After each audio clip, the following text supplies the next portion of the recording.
Hello students, it's Anuradha ma'am here. Welcome to my YouTube channel Math Concept Easy. आज के video lecture में जो topic explain करने जा रही हूँ वो आपके कॉम्पिटिटिव एग्जाम के लिए काफी इम्पोर्टेंट है।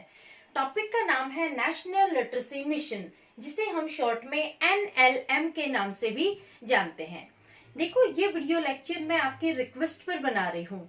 काफी इंफॉर्मेटिव और एनरिचिंग है ये वीडियो लेक्चर।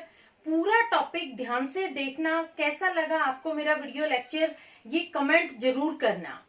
देखो, NLM यानी नेशनल लिटरेसी मिशन, ये एडल्ट एजुकेशन को प्रमोट करने के लिए गवर्नमेंट ऑफ इंडिया ने एक प्रोग्राम लॉन्च किया था, जिसने सिर्फ इंडियन रिकॉग्निशन ही हासिल नहीं की बल्कि इंटरनेशनल रिकॉग्निशन भी इसे मिली है। इसलिए ये प्रोग्राम सबसे ज्यादा प्रोमिनेंट था। वैसे तो बहुत सारे प्रोग्राम्स लॉन्च किए थे गवर्नमेंट ने, लेकिन NLM सबसे ज्यादा इम्पोर्टेंट था, सबसे ज्यादा प्रोमिनेंट था। इसके क्या ऑब्जेक्टिव हैं, कौन कौन सी स्कीम्स इसके अंडर लॉन्च की गई, सारी चीजें मैं डिटेल में एक्सप्लेन करूंगी। पूरा वीडियो लेक्चर आप ध्यान से देखना। तो देखो, सबसे पहले आता है NLM was set up by Government of India on 5th May 1988 to promote adult education। Government of India ने एडल्ट एजुकेशन को प्रमोट करने के लिए 5 मई 1988 को ये स्कीम लॉन्च की थी। इस स्कीम को लॉन्च करने वाले प्राइम मिनिस्टर का नाम था राजीव गांधी। उन्होंने इस प्रोग्राम को लॉन्च किया था। तो आपके एग्जाम में दोनों तरह से क्वेश्चन पूछा जा सकता है कि इस स्कीम को लॉन्च करने वाले प्राइम मिनिस्टर का नाम क्या था, दूसरा ये स्कीम कब लॉन्च की गई थी। तो प्राइम मिनिस्टर थे राजीव गांधी और स्कीम को लॉन्च किया गया था 5 मई 1988 को। इसके बाद आते हैं इसके एम्स और ऑब्जेक्टिव। कौन से एम थे जिसके अंडर इस प्रोग्राम को लॉन्च किया गया था। तो सबसे पहला एम था to eradicate illiteracy by imparting functional literacy to non literates those in the age group of 15 to 35 years. देखो, इस प्रोग्राम को लॉन्च करने के लिए गवर्नमेंट ऑफ इंडिया ने 15 to 35 इयर्स के इलिटरेट लोगों को टारगेट किया था, क्योंकि ये एज एक ग्रोथ की एज है, डेवलपमेंट की एज है। इस समय वो नॉलेज एक्वायर करके अपनी डे टू डे लिविंग को मैनेज कर सकते थे। इसलिए जो टारगेटेड एज थी वो थी 15 to 35 इयर्स। तो ये क्वेश्चन भी बन सकता है कि कौन सी एज ग्रुप के लोगों को टारगेट किया गया था। तो एज ग्रुप के लोग थे 15 साल से 35 साल के इलिटरेट लोग जो प्रोडक्टिव वर्क में इन्वॉल्व थे, उन्हें टारगेट किया गया था बाय इम्पार्टिंग फंक्शनल लिटरेसी। देखो, लिटरेसी और फंक्शनल लिटरेसी दोनों में डिफरेंस है। लिटरेसी का यूजुअल मीनिंग होता है reading, writing and counting skills, लेकिन फंक्शनल लिटरेसी में इन तीनों स्किल्स के साथ साथ वो स्किल्स भी इन्वॉल्व होती हैं जो हमारी डेली लिविंग एक्टिविटीज को मैनेज करती हैं। वो हमारी प्रैक्टिकल नॉलेज को इम्प्रूव करती है, हमारे प्रॉब्लम सॉल्विंग बिहेवियर में हेल्प करती हैं। क्लियर? इसके बाद नेक्स्ट ऑब्जेक्टिव आता है, it targeted to literate 80 million illiterate people within the time frame of 1995। देखो, इस मिशन का टारगेट क्या था कि 1995 तक 80 मिलियन इलिटरेट लोगों को लिटरेट करना है। 80 मिलियन का मतलब क्या हुआ, 1 million is equal to 10 lakh. तो 80 million is equal to 8 crore. 8 crore लोगों को लिटरेट बनाना, ये इस प्रोग्राम का मिशन था, इस प्रोग्राम का टारगेट था। Next point is it aimed to attain full literacy, that is a sustainable threshold level of 75% by 2007। देखो, ये पॉइंट बहुत ज्यादा इम्पोर्टेंट था, इसी वजह से इस प्रोग्राम को दूसरे प्रोग्राम से डिफरेंशिएट किया गया है। इसका एम था कि 2007 तक लिटरेसी का 75% मिनिमम लेवल अचीव करना। गवर्नमेंट ने जो ये प्रोग्राम लॉन्च किया था, इसका मिशन था कि 75% लोगों को लिटरेट बनाना है 2007 तक। Next point is this mission gives special priority to women schedule caste and tribes. देखो, जो नेशनल लिटरेसी मिशन है इसने बहुत ज्यादा इम्पोर्टेंस दिया है विमेन एजुकेशन पर। विमेन को पहले एजुकेट नहीं किया जाता था, जेंडर डिस्क्रिमिनेशन होता था। जो मेल चाइल्ड होता था उसे एजुकेशन के लिए प्रेफरेंस दिया जाता था और फीमेल चाइल्ड को एजुकेशन से नेग्लेक्ट किया जाता था, उसे एजुकेशन से डिप्राइव किया जाता था। ये बहुत बड़ा डिस्क्रिमिनेशन का पॉइंट था। जो विमेन होती थी, जो गर्ल चाइल्ड होती थी, वो एजुकेशन नहीं ले पाती थी, वो इलिटरेट रह जाती थी। इस वजह से वो प्रॉपरली कंट्रीब्यूट नहीं कर पाती थी हमारे डेवलपमेंटल इश्यूज में। नेशनल लिटरेसी मिशन ने विमेन को एजुकेशन प्रोवाइड की, विमेन को एम्पावर किया, विमेन भी लिखना और पढ़ना सीख गई। देखो, जब आप एक मैन को एजुकेट करते हैं तो आप एक सिंगल पर्सन को एजुकेट करते हैं, लेकिन जब आप एक विमेन को एजुकेट करते हैं तो आप पूरी फैमिली को एजुकेट करते हैं। इसके बाद इनका ग्रेट इंपॉर्टेंस शेड्यूल कास्ट और शेड्यूल ट्राइब्स के लिए था। देखो, हमारे 4 वर्ण हैं, ब्राह्मण, क्षत्रिय, वैश्य और शूद्र। जितनी भी लो कास्ट हैं ये शूद्र में आते हैं। इनको एजुकेशन लेने का पहले कोई अधिकार नहीं था, इनको एजुकेशन से वंचित किया जाता था। लेकिन नेशनल लिटरेसी मिशन की वजह से अब शूद्र जाति के लोग, जो लो कास्ट के लोग हैं, शेड्यूल कास्ट ओबीसी के अंडर आते हैं, वो सब भी लिटरेट होने लग गए। Clear? Next point is it made self reliant not only in 3 R's, that is reading, writing and arithmetic, but also made them aware of developmental issues. National literacy mission का M सिर्फ 3R develop करना नहीं था। 3R क्या हो गए? Reading, writing and simple counting. बल्कि उन डेवलपमेंटल इश्यूज को भी डेवलप करना था, लोगों में अवेयरनेस क्रिएट करनी थी उन चीजों के बारे में जो हमारी सोसाइटीज को अफेक्ट करते हैं। जैसे हमारा जो पॉवर्टी रेट है वो बहुत हाई है, तो ये क्यों है? हम डिप्राइव्ड क्यों हैं? या हाई रेट ऑफ मॉर्टेलिटी क्यों है? नेशनल लिटरेसी मिशन का एम लोगों के अंदर अवेयरनेस क्रिएट करनी थी, लोगों के अंदर जानकारी क्रिएट करनी थी regarding high mortality rate, high poverty rate, poor sanitation, unsafe water. तो ये सारे इश्यूज क्या है? ये डेवलपमेंटल इश्यूज हैं। इनके बारे में लोगों को इंफॉर्मेशन प्रोवाइड करनी थी और लोगों को मूव करना था टुवर्ड्स चेंज। ये सारे इंपॉर्टेंट इश्यूज कवर किए गए हैं अंडर नेशनल लिटरेसी मिशन। अब हम मूव करते हैं की schemes of government of India.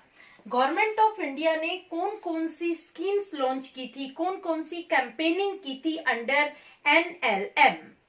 तो देखो, 3 स्कीम लॉन्च की थी। पहली स्कीम थी TLC, दूसरी थी PLP और तीसरी थी CEP। TLC का मतलब क्या होता है? Total literacy campaign. Total literacy campaign ने 597 डिस्ट्रिक्ट्स कवर की थी। दूसरा जो PLP है, PLP का मतलब है पोस्ट लिटरेसी प्रोग्राम, इसके अंडर 485 डिस्ट्रिक्ट्स कवर की गई थी। तीसरा है CEP, CEP का मतलब है कंटिन्यूइंग एजुकेशन प्रोग्राम, इसके अंडर 328 डिस्ट्रिक्ट्स कवर की गई थी। देखो, ये जो नेशनल लिटरेसी प्रोग्राम था ये डिस्ट्रिक्ट लेवल का प्रोग्राम था। यहाँ डिस्ट्रिक्ट्स को कवर किया गया था लिटरेट करने के लिए। गवर्नमेंट जो पब्लिक को लिटरेट करने के लिए कैंपेनिंग करती थी वो डिस्ट्रिक्ट लेवल पर करती थी। तो कितने कितने डिस्ट्रिक्ट कवर की है इन प्रोग्राम्स के अंडर, वो सारी डिटेल मैंने आपको एक्सप्लेन कर दी है। जो टोटल लिटरेसी कैंपेन है इसके अंदर 597 डिस्ट्रिक्ट इन्होंने कवर की थी। दूसरा जो पोस्ट लिटरेसी प्रोग्राम है इसके अंडर 485 डिस्ट्रिक्ट कवर की थी और तीसरा कंटिन्यूइंग एजुकेशन प्रोग्राम के अंडर 328 डिस्ट्रिक्ट्स कवर की थी। अब क्या होते हैं ये तीनों, ये मैं आपको समझा रही हूँ। सबसे पहले हम समझते हैं TLC यानी टोटल लिटरेसी कैंपेन क्या होता है। ये campaign area specific, time bound और वॉलंटियर बेस्ड थी। इसका मतलब क्या हुआ? देखो, इस प्रोग्राम में जो वॉलंटियर्स थे वो पार्टिसिपेट करते थे। वॉलंटियर्स कौन थे? Government officers and non government officers, social workers, organised trade unions, ये सारे वॉलंटियर्स थे। ये क्या करते थे? किसी भी स्पेसिफिक एरिया को सेलेक्ट कर लेते थे और उस स्पेसिफिक एरिया को लिटरेट करने का काम अपनी जिम्मेवारी में ले लेते थे। ठीक है, उस एरिया को लिटरेट करने के लिए ये एक फिक्स टाइम ड्यूरेशन रखते थे, वेन्यू और टाइम ये डिसाइड करते थे। जैसे सपोज ये एक विलेज डिसाइड करते हैं कि इस विलेज को हम 3 मंथ्स कैंपेनिंग में पूरा लिटरेट कर देंगे। तो जो टोटल लिटरेसी कैंपेन था इसमें एरिया स्पेसिफिक बेस था, ये एक प्रॉपर एरिया को लिटरेट किया जाता था और वॉलंटियर्स उस एरिया में जाकर वहां के लोगों को लिटरेट करते थे। क्लियर? अब देखो दूसरा जो आता है ये आता है पोस्ट लिटरेसी प्रोग्राम। इसमें क्या था, वो लोग पार्टिसिपेट कर सकते थे जिन्होंने बेसिक लिटरेसी कोर्स कंप्लीट कर लिया हो और जिनकी एज 9 to 35 इयर्स के बीच में आती है। बेसिक लिटरेसी कोर्स क्या होता है, जिन्होंने फर्स्ट स्टेज क्लियर कर ली थी, यानी टोटल लिटरेसी कैंपेन में जिन्होंने पार्टिसिपेट किया था और अब आगे वो अपनी नॉलेज इंक्रीज करना चाहते थे, वो लोग पोस्ट लिटरेसी प्रोग्राम के अंडर आते थे। पोस्ट लिटरेसी का मतलब क्या होता है, लिटरेसी के बाद उन लोगों को इस प्रोग्राम में अलाउ किया जाता था जिन्होंने फर्स्ट स्टेज क्लियर कर ली थी, यानी जिनको बेसिक लिटरेसी के बारे में नॉलेज होती थी। ये वो लोग होते थे जो ड्रॉप आउट होते थे प्राइमरी स्कूल से और पास आउट होते थे नॉन फॉर्मल एजुकेशन से। नेक्स्ट स्टेज आती है CEP यानी कंटिन्यूइंग एजुकेशन प्रोग्राम। इस प्रोग्राम में वो लोग पार्टिसिपेट कर सकते थे जिन्होंने फर्स्ट 2 स्टेजेस क्लियर कर ली थी, यानी जिन्होंने टोटल लिटरेसी कैंपेन में भी पार्टिसिपेट किया था और पोस्ट लिटरेसी प्रोग्राम में भी पार्टिसिपेट किया था। दोनों स्टेजेस क्लियर करने के बाद ही उनको कंटिन्यूइंग एजुकेशन प्रोग्राम में एंटर करने के लिए परमिट किया जाता था। तो दोनों ही स्टेजेस बेसिक लिटरेसी और पोस्ट लिटरेसी प्रोग्राम कंप्लीट होने के बाद वो थर्ड स्टेज में पार्टिसिपेट कर सकते थे। यानी जो लोग अपनी नॉलेज और आगे बढ़ाना चाहते थे वो सबसे पहले TLC में पार्टिसिपेट करेंगे, उसके बाद PLP में और लास्ट स्टेज उनकी होती थी CEP। क्लियर? अब देखो एक बहुत इंपॉर्टेंट चीज है, On 4th Feb 1990, Prime Minister VP Singh declared Ernakulam district in Kerala as first literate district। देखो नेशनल लिटरेसी मिशन के अंडर सबसे पहले जिस स्टेट ने कंप्लीट लिटरेसी अचीव की थी वो थी केरला स्टेट। केरला स्टेट की एर्नाकुलम डिस्ट्रिक्ट सबसे पहले प्राइम मिनिस्टर VP सिंह ने डिक्लेयर की थी कि ये स्टेट कंप्लीट लिटरेट स्टेट है। आपके लिए क्वेश्चन बन सकता है कि कौन से स्टेट को सबसे पहले कंप्लीट लिटरेट स्टेट डिक्लेयर किया गया, तो आप लिखेंगे Kerala state, Ernakulam district in Kerala state. Clear? देखो एक और इम्पोर्टेंट पॉइंट है, The UN agency UNESCO in year 1999 conferred upon it UNESCO Noma Literacy Prize।